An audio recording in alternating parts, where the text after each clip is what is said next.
lives for me. Said she lives for motivation. Oh, motivation. She comes round and she goes down on me, and I'll make you smile like a drug for you. Do ever what you wanna do, coming over you. Keep on smiling what we go through. One stop to the rhythm that divides you. May I have your attention, please? May I have your attention, please? Will the real Slim Shady please stand up? I repeat, will the real Slim Shady please stand up? We're gonna have a problem here. Y'all act like you never seen a white person before. Jaws all on the floor like Pam, like Tommy just burst in the door and started whooping her ass worse than before. They first were divorced, sewing her over furniture. It's the return of the... Oh, wait, no, wait, you're kidding. He didn't just say what I think he did he? And Dr. Dre said...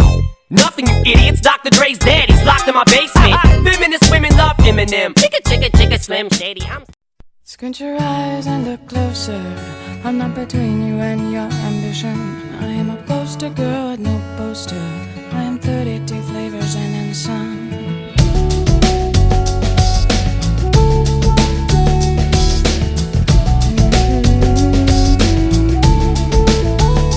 Squint your eyes and look closer. I'm not between you and your ambition. I am a poster girl with no poster. I am 32 flavors and then some. And I'm beyond your peripheral vision.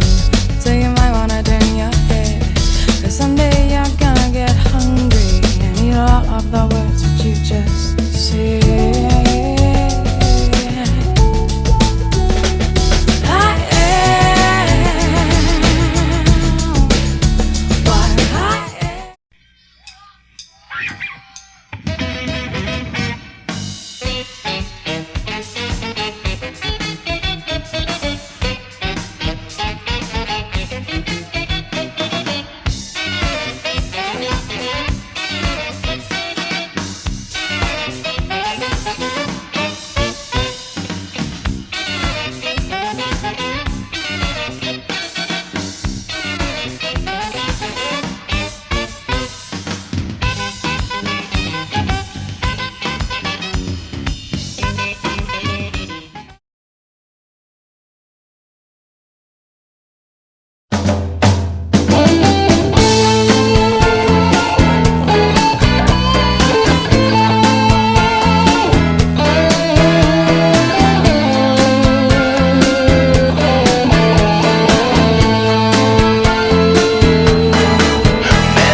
Para ididikit na natin doon. O kaya pwede tayong mag-drawing.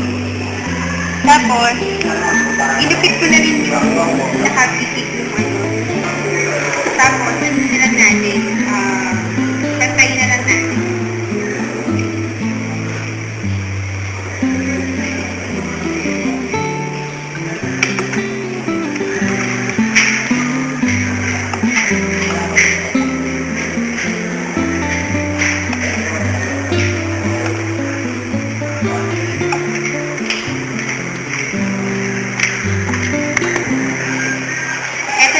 Pantay na yung mga dinukit natin kanina.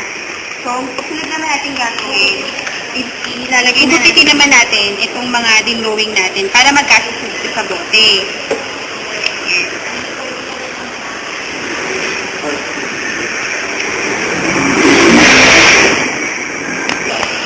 Ayan. Tapos na yung dinrowing natin. So, ibukitin natin sa... Tapos, ilagyan na namin ng pakit. Hindi na kami yung dinukit namin na bote.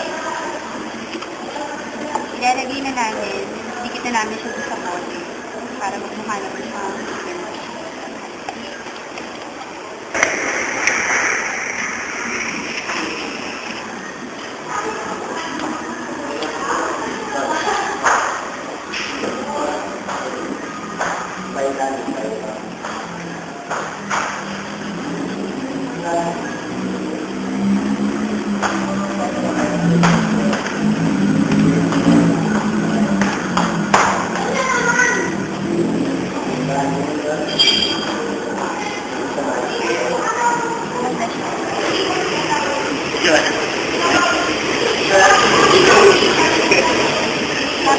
Tignan natin yung size na okay.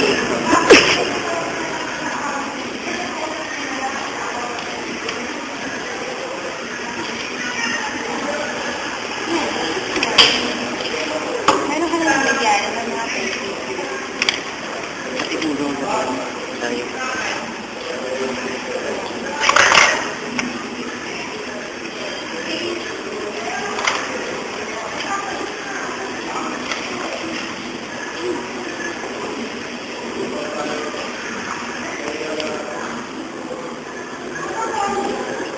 Okay na to. Pwede mo na siya paglagyan ng mga pencil, tapos yung mga papers na pwede mo siyang lagay. Kaya na-recycle na namin. Ang sito na bote, ito na yung kinakasan.